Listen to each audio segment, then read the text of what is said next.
سید خاندان کے ایک صاحب بلاغ میں رہتے تھے۔ ان کی اہلیہ بھی سعادت میں سے تھی۔ اللہ تعالیٰ نے اولاد میں ان کو بیٹیاں دی تھی۔ ان پر غربت نے ڈیرے ڈالے۔ وہ حضرات اسی فاقہ کشتی کی زندگی گزار رہے تھے کہ وہ صاحب اپنی اس بیوی اور بچیوں کو چھوڑ کر انتقال کر گئے۔ وہ سید خاتون دشمن کے تعاون کے خوف سے اپنی ان بچیوں کو لے کر بلاغ سے سمرقند روانہ ہو گئی۔ جب یہ سمرقند پہنچی تو وہاں شدید سردی پڑ رہی تھی، اس لیے اپنی بیٹیوں کو مسجد میں بٹھایا اور خود کھانے کی تلاش میں باہر نکل گئی۔ اسی تلاش میں اس کا گزر دو مجمعوں کے پاس سے ہوا۔ ایک مجمع ایک مسلمان کے پاس لگا ہوا تھا جو اس شہر کا حاکم تھا، اور دوسرا مجمع اسی شہر کے بڑے مجوسی آدمی کے پاس لگا ہوا تھا۔ سب سے پہلے وہ اس مسلمان حاکم کے پاس گئی اور اس کے سامنے اپنی پوری پریشانی بیان کی اور کہا کہ مجھے آج رات کا کھانا چاہیے۔ اس مسلمان حاکم نے کہا، پہلے میرے پاس اس بات کے گواہ لا کہ تو واقعی سیدزادی ہے۔ اس خاتون نے کہا، مجھے تو اس شہر میں کوئی نہیں جانتا۔ اس جواب پر اس حاکم نے اس کو بے رخی دکھائی۔ اس سیدزادی نے پھر اس مجوسی شخص کا رخ کیا، اسے اپنی ساری پریشانی بتائی اور اس مسلمان حاکم کا بھی پورا واقعہ سنایا۔ اس مجوسی نے اس سیدزادی کی پریشانی سن کر اپنی اہلیہ خانہ کو اس عورت کے ساتھ بھیجا۔ وہ اسی وقت اس عورت کو بیٹیوں سمیت گھر لے آئی۔ اس مجوسی نے ان کے لیے اپنے گھر میں قیام کا انتظام کیا، عمدہ قسم کے کپڑے انہیں نوازے۔ جب آدھی رات گزر گئی تو اس مسلمان حاکم نے خواب میں دیکھا کہ قیامت قائم ہو گئی ہے۔ حضور صلی اللہ علیہ وسلم کے ہاتھ میں جھنڈا ہے اور سامنے خوبصورت محل ہے۔ تو اس نے کہا، یا رسول اللہ، یہ محل کس کا ہے؟ آپ صلی اللہ علیہ وسلم نے فرمایا، ایک مسلمان آدمی کا ہے۔ اس نے کہا، یا رسول اللہ، میں بھی مسلمان آدمی ہوں۔ آپ صلی اللہ علیہ وسلم نے فرمایا، پہلے اس بات کے میرے پاس گواہ لے آ کہ تو مسلمان شخص ہے۔ یہ سنتے ہی وہ ہکا بکا رہ گیا۔ آپ صلی اللہ علیہ وسلم نے فرمایا، جب وہ سیدزادی تمہارے پاس آئی تھی تو تم نے اس سے کہا تھا کہ پہلے اپنے سیدزادے ہونے پر گواہ لے آ، اسی طرح تم بھی پہلے اپنے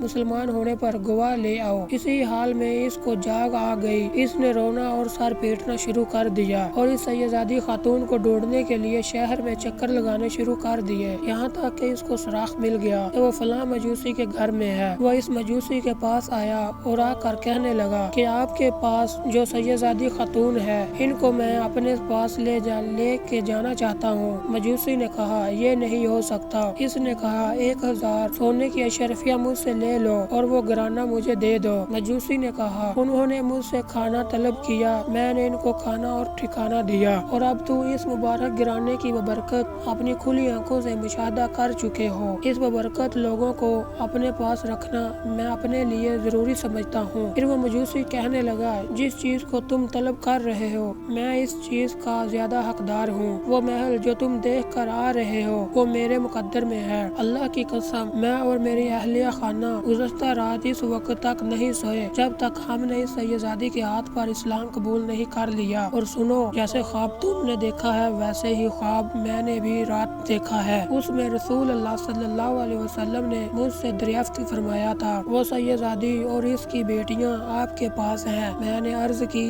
جی ہاں۔ آپ صلی اللہ علیہ وسلم نے فرمایا تھا، یہ محل تمہارا اور تمہارے اہل خانہ کا ہے۔ تم اور تمہارے اہل خانہ جتنے لوگ ہیں، اللہ تعالیٰ نے اپنی تقدیر میں تمہیں ایمان والا ہی پیدا کیا تھا۔